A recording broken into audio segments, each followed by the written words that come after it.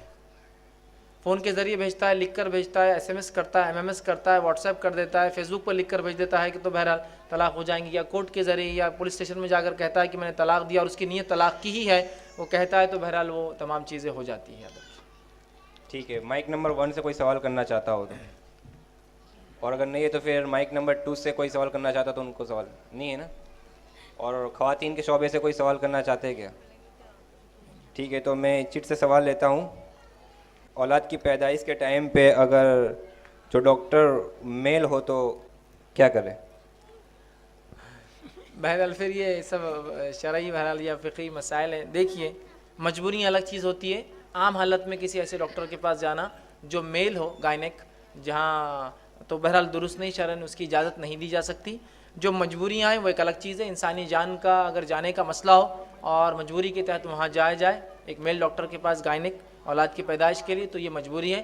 مجبوری کے علاوہ اس کی اجازت نہیں دی جائیں گی. اس کی ترجیح پریفرنس طریقہ کار یہ، پہلے مسلم لیڈی ڈاکٹر نہ ہونے کی شکل میں جو ہے نان مسلم لیڈی ڈاکٹر، غیر مسلم عورت ڈاکٹر، وہ نہ ہونے کی شکل میں مسلم میل ڈاکٹر، مسلم مرد ڈاکٹر، اور وہ نہ ہونے کی شکل میں غیر مسلم میل ڈاکٹر، مطلب غیر مسلم مرد. یہ ہو سکتا ہے چونکہ یہاں جان کا مسئلہ ہوتا ہے. ترجیحات ایسی ہے، لیکن تو وہ مجبوری کی اگر کیفیت ہے تو ایک الگ بات ہے. عام اعتبار سے اس کی اجازت بالکل نہیں دی جائیں گی. مائک نمبر 1 سے کوئی سوال کرنا چاہتے ہو تو نام اور پروفیشن پہلے بتائیں پھر سوال کیجیے. میرا نام امرت ہے اور میں ناٹیہ کلاکار ہوں.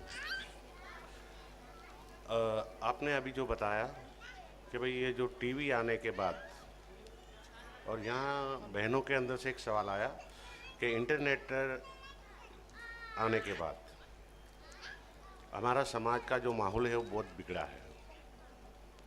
میرا سوال یہ ہے کہ ٹی وی 50 کے دہائے کے اندر آیا اور انٹرنیٹ بھی بھارت کے اندر 50 کے دہائے کے بعد آیا، ابھی 80 کے دہائے کے بعد آیا.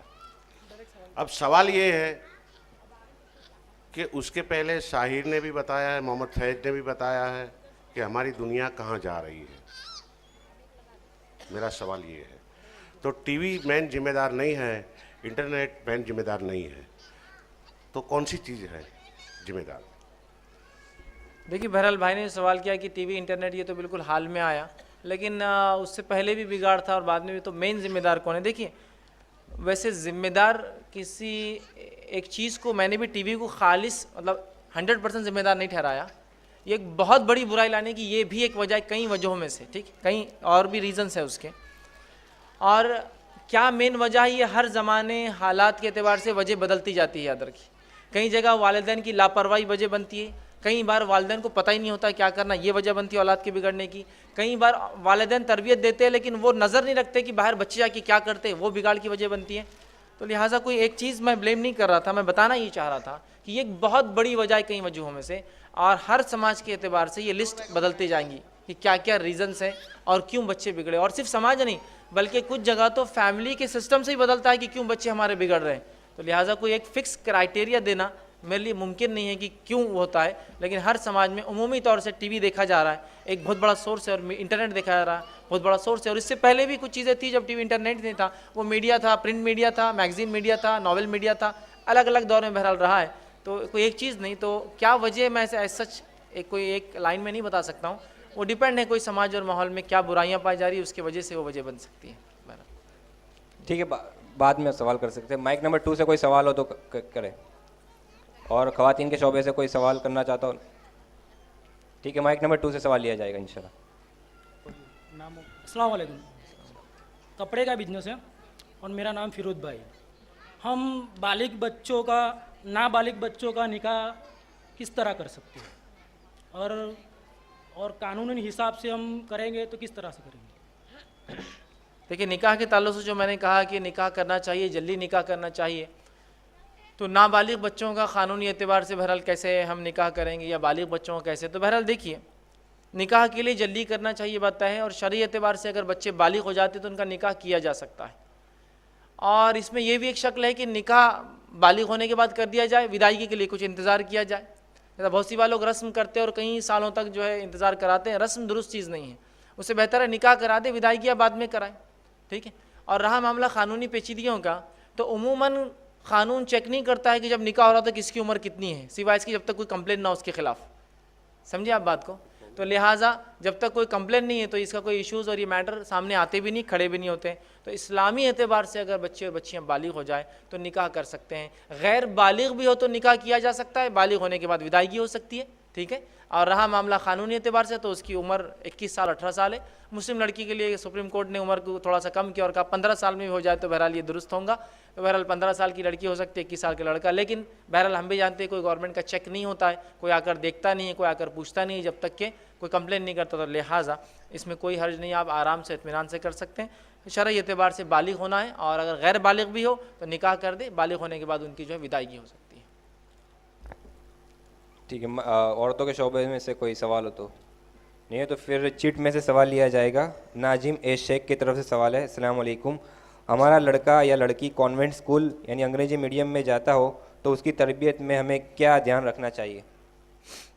دیکھیے ایک بہت اچھا سوال آیا کہ ایجوکیشن میں اگر کانوینٹ اسکول میں ہمارے بچے جاتے ہیں تو کس چیز کا دھیان دیں. سب سے پہلی چیز تو یاد رکھیے, میں یہ کہوں گا آپ سے کہ اگر آپ کے پاس اسلامک اسکول نہیں ہے, یا ایسے اسکول جو مسلم سوسائٹیز جو دینیات کی بنیاد پر رن کرتی ہے نہیں ہے, تو آپ کو سیکولر اسکول میں ڈالیں اپنے بچوں کو, جہاں کسی مذہب کی چھاپ اور لیبل نہ ہو. کانوینٹ کیا ہوتا ہے میں آپ کو بتا دیتا ہوں.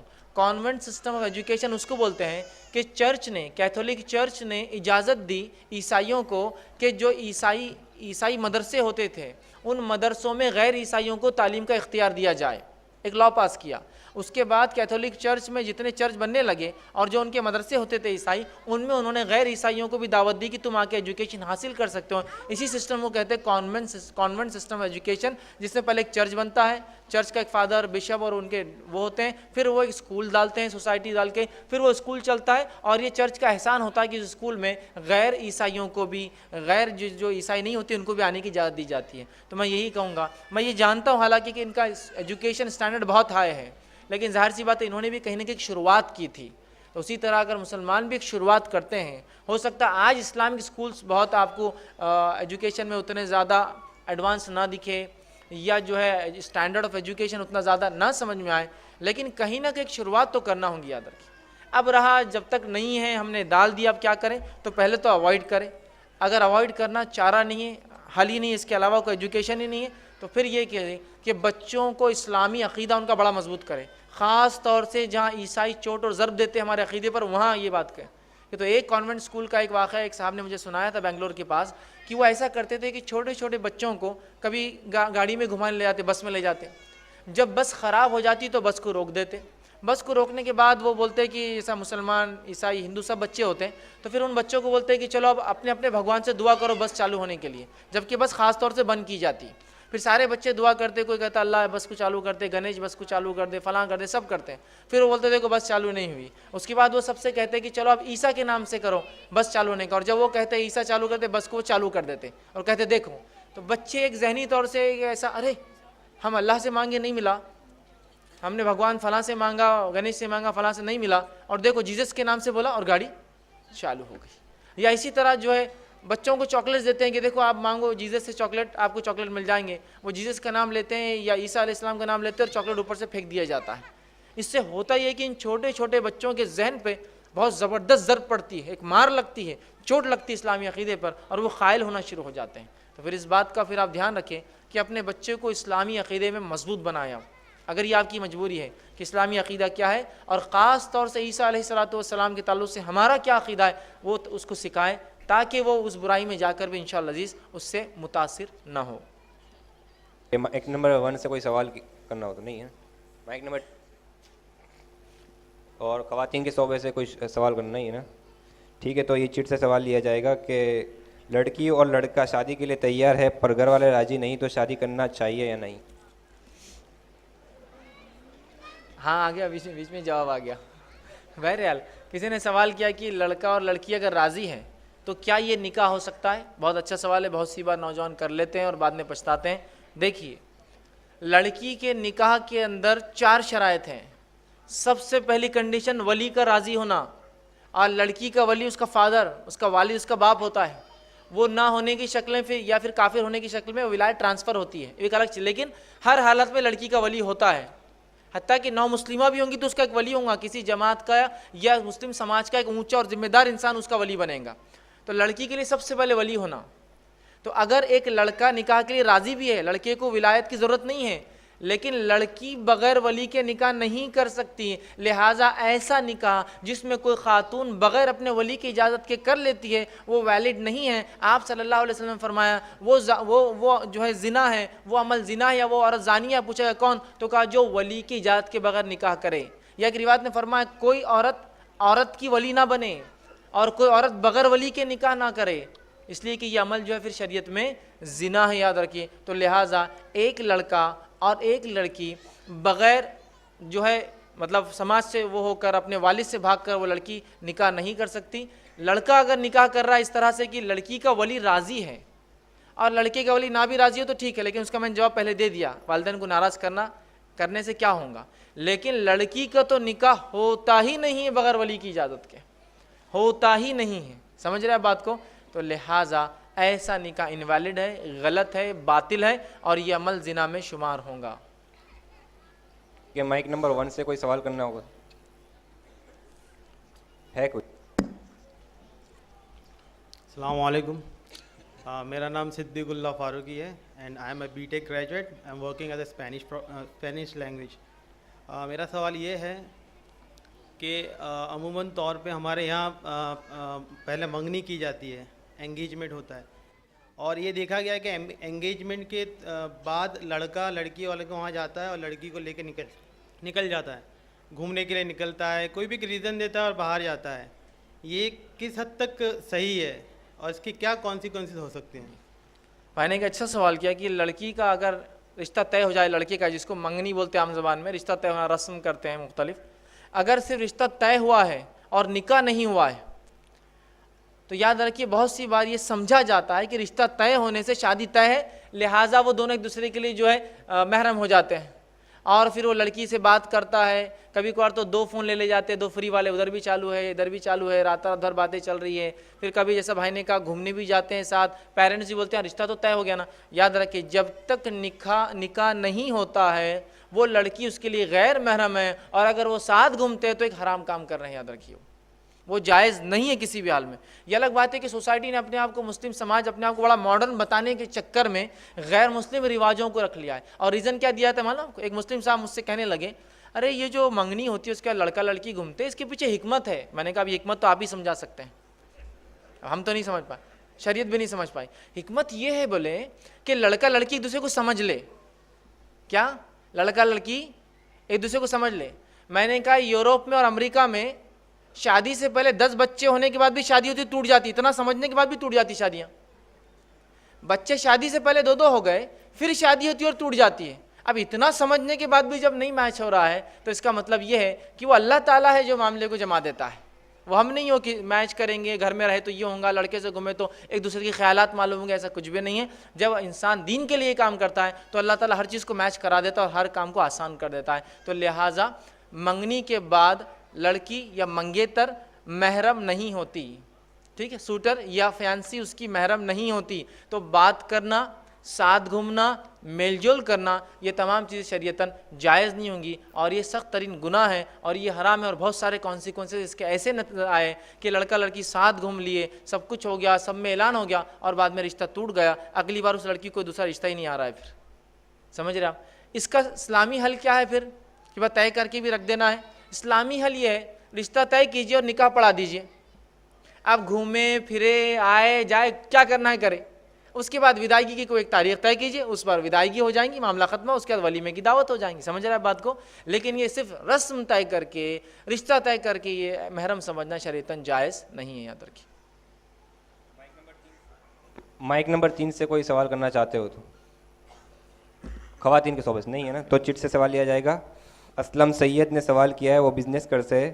انہوں نے کہا ہے کہ بچوں میں کون سے کھیل کی اجازت دی جائے گی اور کون سے کھیل حرام نہیں ہے وہ ہے.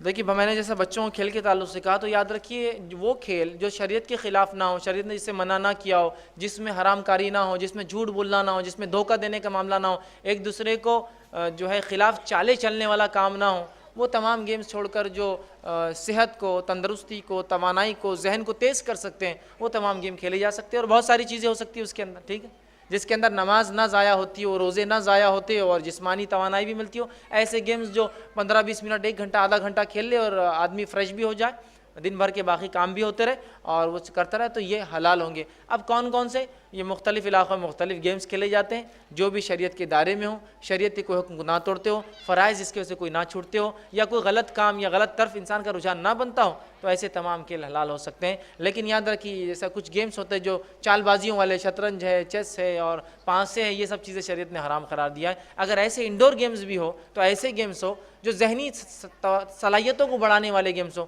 جیسے کہ قرآن کے سوالات والا کوئی گیم, احادیث کے سوالات کی, یہ حدیث کہاں, یہ حدیث کا کیا معنی ہے, اس حدیث کی روایت کیا ہے, یہ بات قرآن میں کہاں یہ ہے, یا یہ قول کس کا ہے. اس طرح کی گیمز الحمدللہ موجود ہیں. جو لوگ نیٹ یوز کرتے ہیں اسلامک گیمز آسانی سے ڈھونڈ سکتے ہیں. ایسے گیمز پھر انڈور ہوں, اور آؤٹ ڈور کھیلتے ہیں تو ایسے گیمز ہو جس میں جسمانی کثرت ہو, جس سے وہ اپنی جسمانی صلاحیتوں کو اور ذہنی صلاحیتوں کو بہرحال بڑھا سکیں. کوئی سوال کرنا چاہتا ہو تو مائک نمبر 2 سے کوئی سوال کرنا چاہتے ہو تو. میرا نام مستجم شیخ ہے, میں پڑھائی کرتا ہوں. میرا سوال یہ ہے کہ ابھی آپ نے نیٹا سے نیٹا سائیکل بنایا, پر اس سے یہ بھی کنکلوژن نکل سکتا ہے کہ بہت سے بالغ لوگ یہ بھی سوچ سکتے ہیں کہ ہمارا حد تو نیٹا کے بعد شروع ہوتا ہے, پر ابھی ڈیلی روٹین میں بالغ ہونے کے بعد بچوں کا بھی کوئی حد ہو جائے نا اپنے والدین کے سامنے, جو ڈیلی لائف میں ڈیلی یوز ہوتے ہوں گے, ایسے جو نارمل جو نہ ادا کرنے پہ گناہ بہت زیادہ ہو سکتا ہے. اچھا, بہرحال بھائی نے سوال کیا کہ والدین کی کیا حقوق ہے جو ہے ایک بچے پر نکاح سے پہلے. تو یاد رکھیے والدین کے بہت سارے حقوق ہیں, لیکن اتنا وقت نہیں کہ چونکہ عنوان اولاد کی تربیت پہ تھا تو ان کے حق بتا سکتے ہیں. والدین کے بہت سارے حق ہے کہ ان کا احترام کیا جائے, ان کی عزت کی جائے, ان پر خرچ کیا جائے, ان کی خدمت کی جائے, جو وہ پسند کرے اس کو پسند کیا جائے, سوائے اس کی کہ وہ شریعت کے خلاف کوئی حکم دے تو نہ مانا جائے, لیکن اگر وہ جو پسند کرتے وہ کام کیا جائے. ایسا کوئی کام جو آپ کو پسند ہو لیکن وہ چاہتے ہیں تو اس معاملے میں آپ والدین کو ترجیح دیں, ان کی خدمت کریں. تو بہرحال یہ تمام باتیں ہو سکتی جو ان کے حقوق میں ہم بہرحال جو ہے ڈال سکتے ہیں. وآخر دعوانا الحمدللہ رب العالمین. سبحان ربک رب العزت عما یصفون وسلام علی المرسلین والحمدللہ رب العالمین. ٹھیک ہے, اسی کے ساتھ اس نشست کا ہم اختتام کرتے ہیں, اور آپ کے جو بھی سوالات ہو وہ ہمارے ای میل آئی ڈی پہ کر سکتے ہیں icgfoundation@gmail.com, icgfoundation@gmail.com, یا پھر آپ ہمارا رابطہ بھی کر سکتے ہیں. اور ہم ایسے پروگرام منعقد کرتے رہتے ہیں تو آپ اس میں شرکت کر سکتے ہیں. اور اب مغرب کی نماز ہوگی اور اس کے بعد انشاءاللہ 7 بجے اگلا سیشن شروع ہوگا، تھرڈ سیشن، جو مسلم یونٹی کے اوپر فوکس کیا گیا ہے.